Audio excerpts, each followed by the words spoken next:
Let us pause for a moment, take a deep breath, and reflect on the delicate fabric of our lives. We often think of ourselves as whole, complete, but in the instant of loss, something shatters, leaving us to rebuild from pieces we didn't even know we had.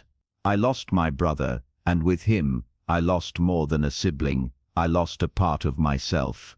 But even in the sorrow, something profound emerged: strength, healing, and an unexpected journey of rediscovery. It was in the simplest moments, those we often overlook, that I found the strength to move on. I still remember the quiet evenings when I'd sit down to a cup of coffee, just as we used to do together. The only difference now was that I was alone, but even in that solitude, I could feel him there. In the words we exchanged in old messages, the photos we shared, and even the memories that lingered online. I found solace in these small digital echoes of him. It was here, in these moments, that I began to rebuild, not just my life, but my spirit.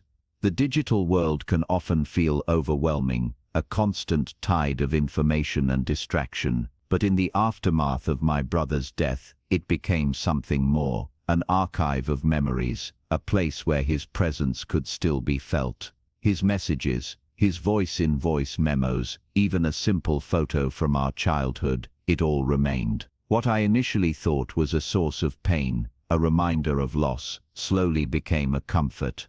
These digital traces were proof that love doesn't end when a person's physical presence does. It was in these memories, these digital moments, that I began to rebuild. I looked at old pictures, read through conversations, and I began to see that despite the pain, I wasn't really alone.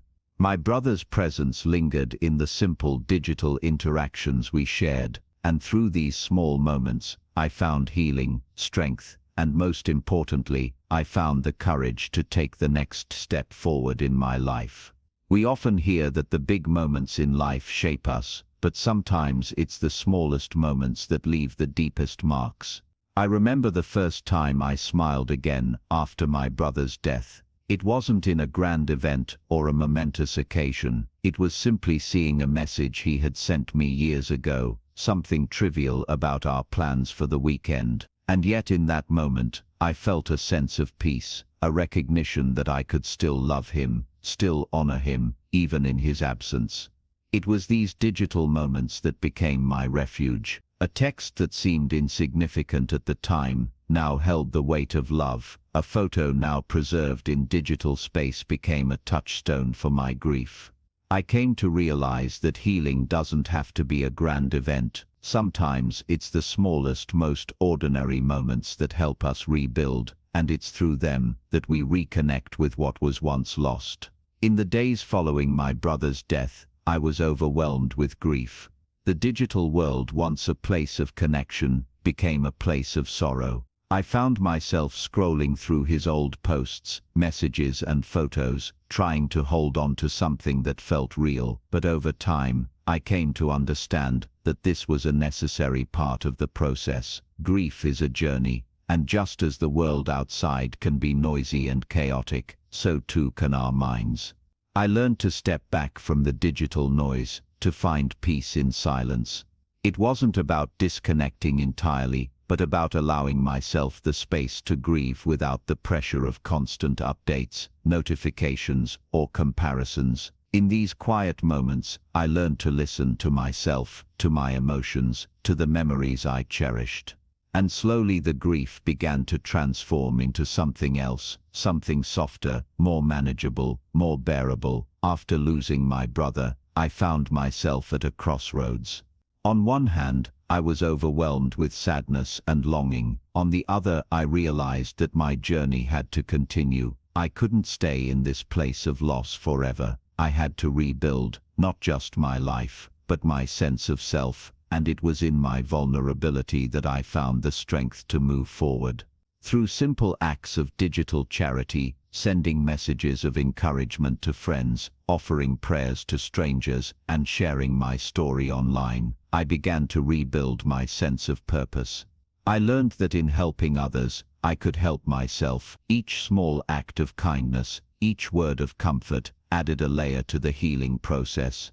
I learned that grief doesn't have to isolate us. In fact, it can bring us closer to others if we allow it to. In the weeks and months that followed my brother's death, I started to see grief as something I could transform. It wasn't about getting over my loss, but about integrating it into my life in a healthy, meaningful way. Through the power of small digital moments, I learned to embrace the memory of my brother, not as something that held me back, but as something that propelled me forward. I began to take small steps toward rebuilding my life. I started a new project, something I had always wanted to do, but never had the courage to pursue. It was as if my brother's spirit was pushing me to do so, to live the life I was meant to live, even in his absence.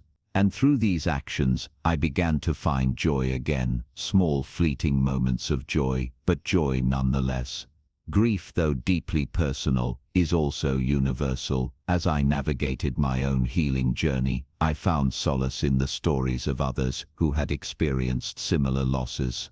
The digital world, once a place of heartache, became a space of shared healing. I found comfort in reading others' stories, in knowing that I wasn't alone in my grief. Through online communities, I connected with people who understood the depth of my pain, and in turn, I was able to offer them comfort. It was a reciprocal exchange of support, a reminder that healing comes not only through receiving but also through giving. Through these connections, I learned that our shared humanity can be a powerful force in overcoming even the greatest of losses.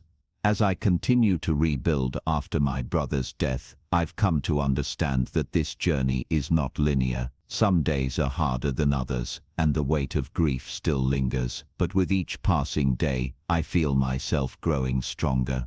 I've learned that healing is not about forgetting or moving on, it's about finding a new way to carry the love and the loss with us.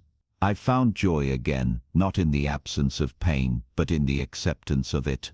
I've learned to cherish the simple moments, to embrace the power of digital connections, and to keep moving forward. And while the journey is far from over, I know that I am not the same person I was before. I am stronger, more resilient, and more connected to the love that still surrounds me. I invite you, the viewer, to reflect on your own journey of grief and healing. What digital moments have helped you through your own pain? How have you found strength in vulnerability and connection? I encourage you to embrace the power of these small moments, for they have the power to heal, to connect, and to transform. But the journey of healing doesn't end here. In the next episode, we will explore how digital moments can lead to unexpected revelations and connections. What happens when we rediscover a part of our loved ones through digital memories? Stay tuned for a new chapter in this journey of self-discovery and healing.